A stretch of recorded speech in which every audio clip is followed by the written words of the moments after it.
ታሪኩ የሚጀምረው የካንሰር በሽታን ያድናል ተብሎ የተቀየረውና ክሪፒን ቫይረስ በመባል የሚታወቀው የኩፍኝ ክትባት ስለተፈጠረው ተአምር በሚያወራ የዜና ማሰራጫ ነው። ነገር ግን ከ3 ዓመታት በኋላ ይህ መልካም የምስራች ሙሉ በሙሉ ተቀይሮ አብዛኛውን የሰው ልጅ ዘር ከምድረ ገጽ ማጥፋቱን ይታያል። ከተማዋ ጭር ብላለች። እንደ ኮንቲኔንታል ያሉ ትልልቅ ቦታዎች ሳይቀሩ ባዶአቸውን ቀርቷል። በዚህ መሃልም ዶክተር ሮበርት ኔቪል የተባለ ሰው ሳማንታ ከተባለችው ታማኝ ውሻው ጋር በመሆን ባገኛት ፎርድ ሙስታንግ መኪና የማንታንን ጎዳናዎች እየጋለበ ሲያቋርጥ ይታያል። በመንገዳቸው ላይም ጥቂት ሚዳቋዎችን አቋርጧቸው ስለሄዱ ሮበርት ድንቅ የሹፌርነት ጥበቡን ተጠቅሞ መኪናዋን ካንሸራተታት በኋላ ሊያድናቸው ይከተላቸዋል።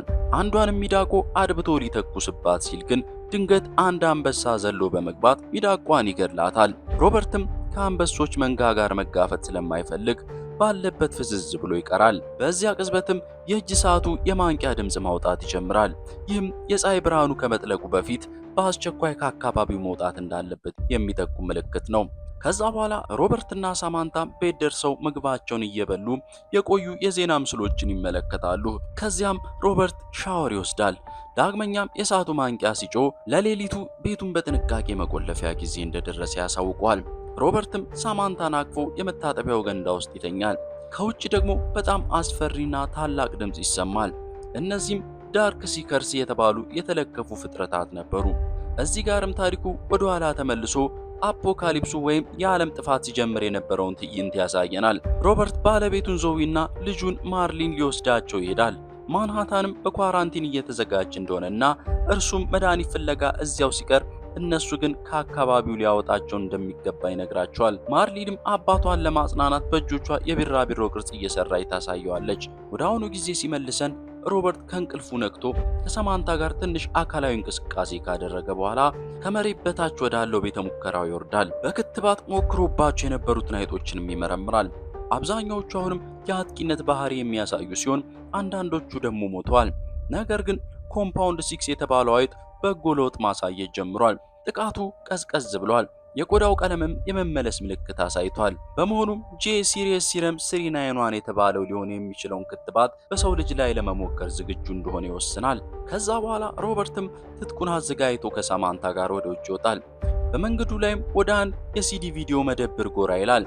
እዛም የሴት የልብስ መስቂያና የሱቅ ዕቃ አስረካቢ ማኔክን አቁሞ ከነሱ ጋር ያወራል። ይህም ምን ያህል በብቸኝነት እንደተጎዳ ያሳያል።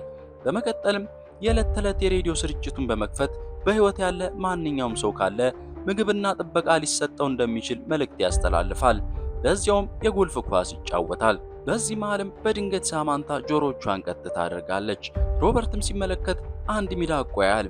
ወዲያውኑም ሚዳቋውን ለማደን ይከታተሉታል። ሚዳቋው ግን ወደ አንድ ጨለማና የተተወ ሕንፃ ውስጥ ይገባል። ሳማንታም ሳታስበው ተከትለዋለች። ሮበርትም በድንጋጤ ይዋጣል። ምክንያቱም ዳርክ ሲከርስ በቀን ጨለማ ቦታዎች ውስጥ እንደሚደበቁ ያውቃል። ሆኖም ውሻውን ለማዳን ሲል የእጅ ባትሪውን በጥንቃቄ እያበራ ወደ ሕንፃው ይገባል። ፎቅ ላይም ሲወጣ ሚዳቋው ተገሎ ወድቆ ያገኘዋል። ወደፊትም ሲራመድ ሳይታወቅ የባትሪ ብርሃኑ ጨለማ ውስጥ ተሰብስበው በተቀመጡ ዳርክ ሲከር ላይ ያበራባቸዋል። ፍጥረታቱም ስላላስተዋሉት ፍለጋውን ይቀጥላል። በመጨረሻም ሳማንታን ከአንድ ጠረጴዛ ስር ገብታ ያገኛታል። ነገር ግን ከጀርባው አንድ ዳርክ ሲከር የሞተውን ሚዳቆ ሲበላ ያያል። ሮበርትም ያንን ፍጥረት ወዲያውኑ ገድሎ ሳማንታን ይዞ ይሮጣል። በዚህ ጊዜ በርካታ ዳርክ ሲከርስ ተከትሏቸው ይሮጣሉ። ልክ አንገቱን ሊነክሱት ሲሉ ሮበርት በመስኮት በኩል ወደ ውጭ ይዘላል። የፀሐይ ብርሃኑም ተከትሏቸው የወጡትን ፍጥረታት በፍጥነት ይገድላቸዋል። ሮበርትና ሳማንታም ከዚህ ሁሉ ጭንቅ ያመልጣሉ። ከዛ በኋላ ሮበርት ከነዚህ ፍጥረታት አንዷን ለመያዝ ወጥመድ ያዘጋጃል። ጥቂትም ደሙን ቀርቶ የተተወ ሕንፃ ውስጥ ባነጠፈው ሸራ ላይ ይረጨዋል። በአጭር ጊዜ ወጥመዱም ሰርቶ አንዷን ሴት ዳርክ ሲከር ይይዛታል። በዚያውም ማደንዘዣ ሰጥቶ ያደነዝዛታል። ይህ ድርጊት ግን የአውሬዎቹን መሪ አልፋ ሜል በጣም ያበሳጨዋል። ሮበርትም የተያዘችውን ሴት ወደ ቤተ ሙከራ ወስዶ ክትባቱን ይወጋታል። ለመጀመሪያዎቹ ሰከንዶችም የመተንፈስ ስርዓቷ ወደ ሰው ልጅነት የመመለስና የሰውነት ሙቀቷ የመቀነስ በጎ ምልክት ያሳያል። ነገር ግን በድንገት እንደ እብድ አብዳ ከተራገጠች በኋላ ልቧ ይመታና ትሞታለች። ሮበርትም ወዲያውኑ ሌላ የመነቃቂያ መድኃኒት ይወጋታል። መርፌውም ሕይወቷን ይመልስላታል። ለዕለቱ ስራውም አጠናቆ የተከሰቱትን ነገሮች የሚገልጽ የቪዲዮ ምስል ይቀርጻል። በዚህ ሂደት ውስጥ ሮበርት ራሱ ለቫይረሱ ተፈጥሯዊ በሽታ የመከላከል አቅም እንዳለው፣ ነገር ግን ይህንን አቅም ወደ ሌሎች ማስተላለፍ እንዳልቻለ እንረዳለን። ታሪኩም እንደገና ወደ ኋላ ተመልሶ ሮበርትና ቤተሰቡ ከማንሃንታ ለማምለጥ በሰዎች መካከል ሲሮጡ ያሳየናል። በወታደራዊ ማዕረጉ ምክንያት ቅድሚያ አግኝተው ሚስቱ ዞዊና ልጁ ማርሊ ሄሊኮፕተር ውስጥ ይገባሉ። ማርሊ ሕፃኗን ሳማንታን አባቴን ጠብቂው ብላ ለሮበርት ትሰጠዋለች። ሮበርትም ደህና ሁኑ ብሎ እጁን ያውለበልብላቸዋል። በማግስቱ ጠዋት ሮበርት ከሳማንታ ጋር እንደተለመደው ይወጣል።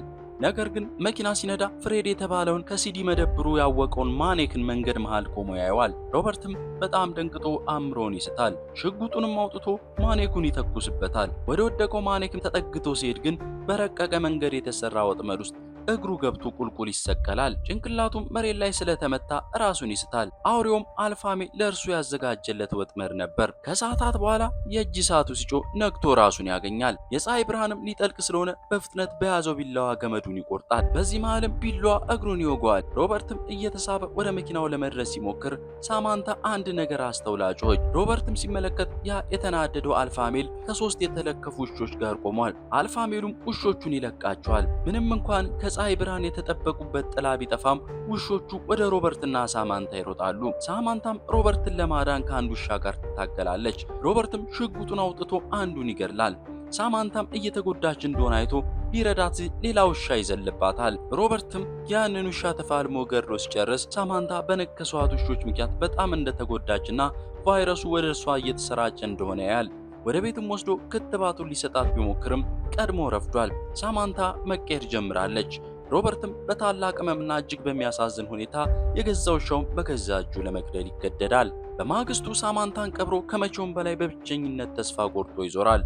ማታ ሲሆንም ለመበቀል በሚያዘጋጀው ዘመቻ ይወጣል። ዳርክ ሲከርስንም በብርሃን ስቦ በመኪና ሊፈጫቸው ይሞክራል። ነገር ግን ፍጥረታቱ መኪናውን ይገለባብጡታል።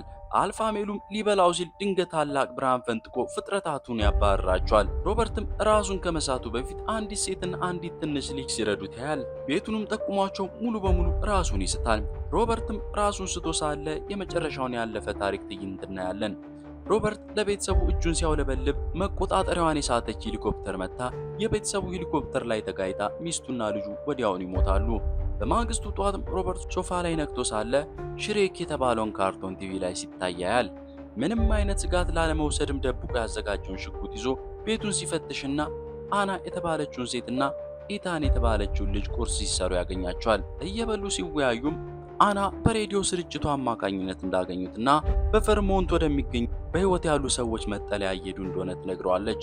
ሮበርት ግን እንደዚህ ያለ ቦታ አለ ብሎ ለማመን ፈቃደኛ አይሆንም።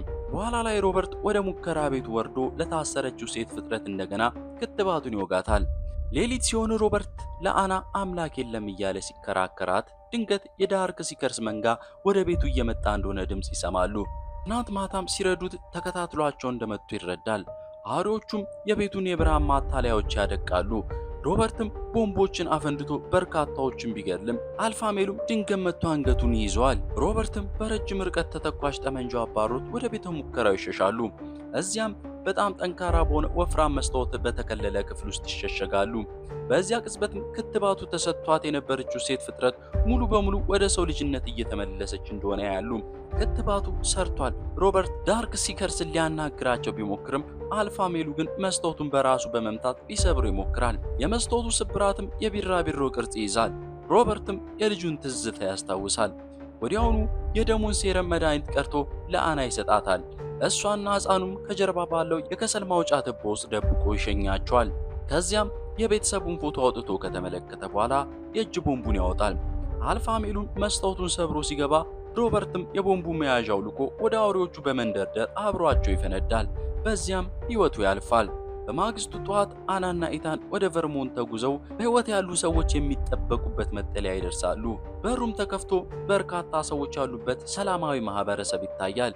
ቦታውም እውነት እንደነበረ ይረጋገጣል።